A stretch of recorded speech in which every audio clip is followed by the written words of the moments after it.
দেখো বন্ধুরা, আমি এঁকেছি এইটা।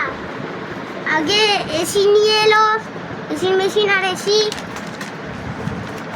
তারপরে আনবক্সিং করা হলো, তারপরে একটা এসি স্ট্যান্ড লাগানো হলো। তারপরে দেখো বন্ধুরা, তারপরে এসি লাগানো হলো।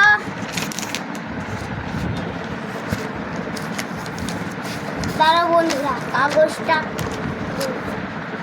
তারপরে ফুটো করা হলো দেওয়াল, তার পাইপ বের করানো হলো,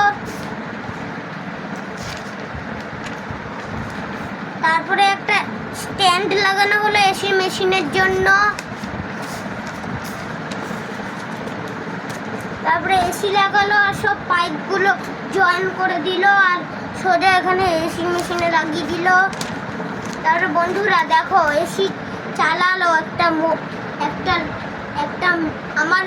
আমার মাসি এসিটা চালালো ষোলোতে দিয়ে।